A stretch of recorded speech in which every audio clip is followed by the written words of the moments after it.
Good morning, students. Today we are going to study remaining part of chapter 11, force and pressure. तो पिछले period में हमने पढ़ा था कि जब हम किसी चीज को पुश करते हैं या पुल करते हैं तो वो क्या कहलाता है? फोर्स. दैट मीन्स उस चीज के ऊपर क्या अप्लाई होता है? फोर्स अप्लाई होता है. जिसको भी आप पुश करेंगे या पुल करेंगे उसके ऊपर आप क्या अप्लाई कर रहे होते हैं? फोर्स अप्लाई कर रहे होते हैं. अब हम इस चैप्टर के आगे का पार्ट पढ़ेंगे. A force can change the state of motion. Force किसी भी स्टेट ऑफ मोशन को चेंज कर सकती है, मतलब गति की स्थिति को बदल सकती है. Let us now find out what happened when force acts on an object. अब हम देखेंगे कि जब किसी भी ऑब्जेक्ट के ऊपर फोर्स अप्लाई होता है तो क्या होता है. अब हम एक एक्टिविटी देख लेते हैं. Take a rubber ball and place it on a level surface such as a table top or a concrete floor. Now gently push the ball along the level surface. अब आपको उसको धीरे से पुश करना है. Does the ball begin to move? क्या ball move करना शुरू करेगी? Push the ball again while it is still moving. उसके मूव करते हुए ही पोजीशन में आपको उसको वापस पुश करना है. Is there any changes in its speed? क्या उसके स्पीड में कोई बदलाव होगा? डज इट इंक्रीज और डिक्रीज? क्या उसकी स्पीड कम होगी या ज्यादा होगी? Next, place your palm in front of the moving ball. अब आपको एक मूव करते हुए बॉल के सामने अपनी हथेली को रखना है. Remove your palm as soon as the moving ball touch it. जैसे ही मूविंग बॉल आपके पाम को टच करती है आपको उसे हटा देना है. Does your palm apply a force on the ball? क्या आपके पाम ने बॉल के ऊपर कोई फोर्स अप्लाई किया? What happen to the speed of the ball now? Ball की स्पीड के साथ क्या होगा? वो कम हो जाएगी कि बढ़ जाएगी? What would happen if you let your palm hold the moving ball? अगर आप बॉल को पकड़ लेते हैं तो क्या होगा? You might recall similar situations. For example, while taking a penalty kick in football. Football के गेम में जब पेनल्टी किक होता है the player applies a force on the ball. तो प्लेयर बॉल के ऊपर क्या अप्लाई करता है? फोर्स अप्लाई करता है. Before being hit the ball was at rest. जब बॉल को हिट किया जाता है उससे पहले वो किस पोजीशन में होता है? रेस्ट पोजीशन में. And so its speed was zero. Rest position में उसकी स्पीड क्या कहलाती है? Zero. The applied force makes the ball move towards the goal. और बॉल के ऊपर जब फोर्स अप्लाई होता है तो किस ओर जाती है? वो गोल की ओर. सपोज द गोलकीपर डाइव्स और jump up to save the goal.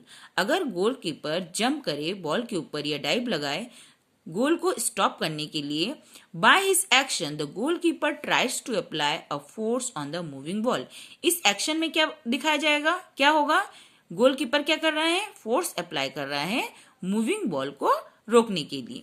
The force applied by him can stop or deflect the ball, saving a goal being scored. अगर वो सेव बॉल को रोक लेता है तो उसका क्या हो जाएगा? गोल होने से बच जाएगा. If the goalkeeper succeed in stopping the ball its speed decrease to zero. अगर गोल कीपर जो है उस बॉल को रोकने में सफल हो गया तो उसकी स्पीड क्या हो जाएगी? Zero. These observations suggest that a force applied on an object may change its speed. तो इससे क्या साबित होता है कि किसी भी चीज के ऊपर अगर फोर्स अप्लाई किया जाता है तो उसकी स्पीड भी बदल जाती है. If the force applied on the object is in the direction of its motion, अगर उसकी गति की दिशा में ही फोर्स को अप्लाई किया जाए, the speed of the object increase, तो उस ऑब्जेक्ट की स्पीड बढ़ जाएगी. If the force is applied in the direction opposite to the direction of motion, अगर गति की विपरीत दिशा में हम उसके ऊपर फोर्स अप्लाई करेंगे then it results in a decrease in the speed of the object. तो ऑब्जेक्ट की स्पीड क्या हो जाएगी? कम हो जाएगी. Paheli is curious to know whether application of a force can only change the speed of an object. अब पहले ये जानने के लिए जिज्ञासु थी कि उत्सुक भी थी कि जब किसी चीज के ऊपर फोर्स अप्लाई किया जाता है तो क्या उससे सिर्फ चीजों की स्पीड के ऊपर ही इफेक्ट होता है.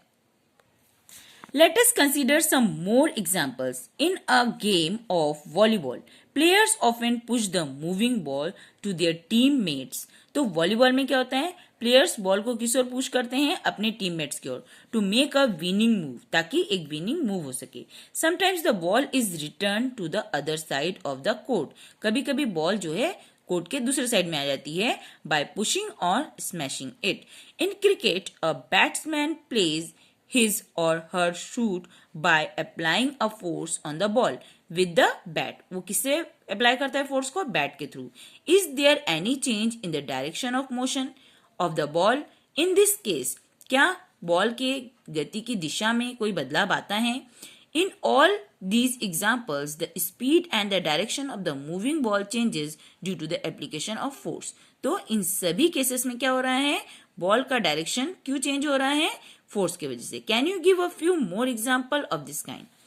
A change in either the speed of an object or its direction of motion or both is described as a change in its state of motion. Thus, a force may bring a change in the state of motion of an object. अब हम पढ़ेंगे force can change the shape of an object. किसी चीज के ऊपर force apply करने से उस चीज के शेप में भी बदलाव हो सकता है. यहाँ पे इस टेबल में कुछ एग्जांपल्स दिए हैं. तो डिस्क्रिप्शन ऑफ सिचुएशन दिया है. A lump of dough on a plate. Plate में क्या दिया हुआ है? एक डो रखा हुआ है. सो इसके ऊपर किस तरीके का फोर्स अप्लाई हो रहा है? कैसे अप्लाई हो रहा है? Pressing it down with your hand. इसको क्या कर रहे हैं? हाथों से प्रेस कर रहे हैं. Then spring fixed to the seat of a bicycle. तो बाइसिकल की सीट के ऊपर जब आप बैठते हैं तो स्प्रिंग क्या हो रही है? By sitting on the seat. Next है a rubber band suspended from a hook nail fixed on a wall. तो दीवार में एक कील टांग दी गई है और उससे रबर बैंड को क्या कर दिया गया है? हैंग कर दिया गया है. बाय हैंगिंग अ वेट और by pulling its free hand. या तो उसको खींचते हैं या फिर उसके ऊपर कोई वेट डाल के भी खींच सकते हैं. अ प्लास्टिक और metal scale placed between two bricks. और दो ब्रिक्स के बीच में क्या रखा गया है? प्लास्टिक या मेटल का स्केल रखा गया है. By putting a weight at the centre of the scale. और साथ ही साथ स्केल के सेंटर में क्या रख दिया गया है? वेट रख दिया है. तो इन सभी सिचुएशन से क्या समझ में आ रहा है कि जब फोर्स किसी चीज के ऊपर अप्लाई होता है तो उसकी शेप में भी बदलाव आता है. What do you conclude from the observation noted in table 11.22? What happens when you apply a force on an inflated balloon? जब किसी फूले हुए बलून के ऊपर आप फोर्स अप्लाई करेंगे तो क्या होगा? By pressing it between your palm. अपने हाथों से उसको प्रेस करना है. What happens to the shape of a ball of dough when it rolled to make a chapati? तो जब चपाती बनाने के लिए जब डो के बॉल बनाकर हाथों में रोल किया जाता है तो उसके शेप के साथ क्या होता है? What happens when you press a rubber ball placed on a table? जब किसी रबर के बॉल को टेबल के ऊपर रखकर प्रेस किया जाता है तो उसके शेप में क्या बदलाव आता है? In all these examples, you see that the application of force on an object may change its shape. तो ये प्रूफ हो गया कि किसी भी ऑब्जेक्ट के ऊपर अगर हम फोर्स अप्लाई करते हैं तो उसके शेप में भी बदलाव आ जाते हैं.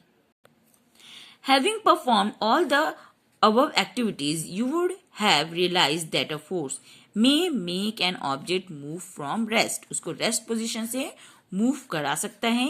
May change the speed of an object of its if it is moving. अगर वो move कर रहा है तो उसकी speed change हो सकती है. May change the direction of motion of an object.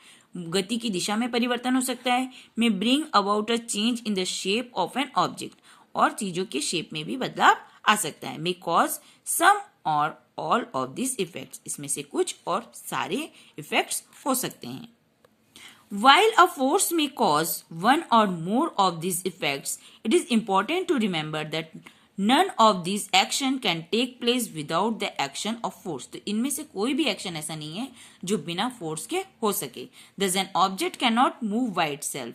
और इससे ये पता चलता है कि कोई भी ऑब्जेक्ट अपने आप मूव नहीं होती. It can not change speed by itself. और ना ही अपने आप से इसकी स्पीड बदल सकती है.